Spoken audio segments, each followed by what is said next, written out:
Good afternoon. Here is the media news on OGBC. Meant to boost food security, just as it has hinted of plans to provide tax relief to the informal sector.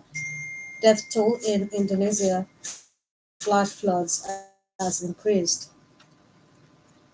In the bid to enhance food and security, in a bid to enhance food and nutrition security, the government center says it will distribute 2.15 and government's preparation for wet season farming.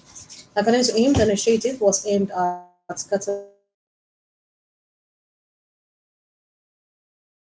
security in the country. The minister added that tractors would also be distributed to in senior secondary schools in Nigeria to meet up with the global trend of teaching and learning environment. It also informed that the intervention, which will be done through the Federal Ministry of Education, will selected schools, started with some senior secondary schools, including Senior Secondary Education Commission (NSSEC). Mrs. Fatima Papari, in a statement, further explained that more attention will be paid to infrastructures like libraries, teachers' empowerment, and other steps that will significantly improve standards in the schools.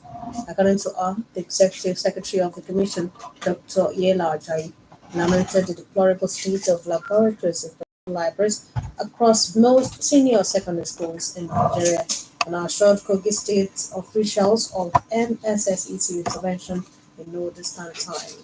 He, however, expressed optimism that NSSEC's proposed minimum standard will significantly reposition senior secondary education, which had suffered neglect and the organized labor and power sector by the federal national deputy president of the Trade Union Congress, Comrade Tommy Etten, who confirmed the protest in separate interviews, insisted on reversal of the tariff hike. The labor, as a result, is threatening to shut down Abuja headquarters of the Nigeria Electricity Regulatory Commission and other similar offices nationwide. Meanwhile, members of the Nigeria Labour Congress in Plateau State and the Trade Union Congress this Monday blocks the entrance of the headquarters of Just Electricity Distribution Company in just the state capital. The Nigerian Electricity Regulatory Commission offices located at the Golden Base Axis in Jos were also picketed by the union members when they were stranded. The state chairman of the NLC, Mr. Eugene Maggi, who led the union members, told newsmen that the action was in compliance with the directive forcing the authorities, Nigeria, TUC, counterparts, had earlier given the Nigerian Electricity Regulatory Commission. The federal government is one system that will provide tax relief to 95% of the informal sector of the economy. The chairman of the Presidential Fiscal Policy and Tax Reforms Committee, Mr. Taiwo Udele, said this on Sunday. He said this was achieved through the exemption of businesses earning 25 million naira a year or less from the various taxes, hindering their progress over time.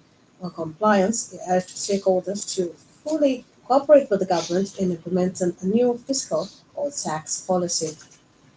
You're listening to the media news on OGBC 90.5 FM. Officials in Indonesia this Monday said the number of people killed by flash floods and cold lava from a volcano in western India over the weekend has risen to 41, with 17 more missing.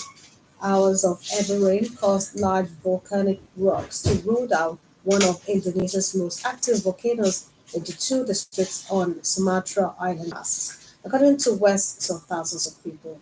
He added to look for the missing victims and to transport people to shelters. Some 1,000 protesters stood firm outside Parliament in Georgia this Monday, vowing not to back for it's due to be 4 weeks over the bill, which critics have said would erode democracy and derail the which resembles the one Russia has used to crack down on dissent will still Tbilisi back under Moscow's influence. The ruling Georgian Dream Party has portrayed it as necessary for Georgia's sovereignty, saying it will boost transparency of civil. The bill is due to go for a third and final reading in Parliament on Tuesday. India's six-week election resumed this Monday, including Kashmir, where voters expected to show their discontent with Prime Minister Narendra Modi's cancellation of their disputed territories' semi-autonomy and the security crackdown that followed. Modi remains popular across much of India, expected to win the poll when it concludes early next month. Kashmir has been divided between India and Pakistan since their independence in 1947. Rebel groups opposed to Indian rule have waged an insurgency since 1989 on the side of the frontier controlled by New Delhi, demanding either independence or a merger with Pakistan. The conflict has killed tens of thousands of soldiers, rebels, and civilians in the decades since, including a spate of firefights between suspected rebels and security forces in the past month. Citizen, with some students reporting harassment of family members back home. China does not tolerate political dissent and has used sophisticated tech tools and intimidation to crack down on domestic protesters and activists.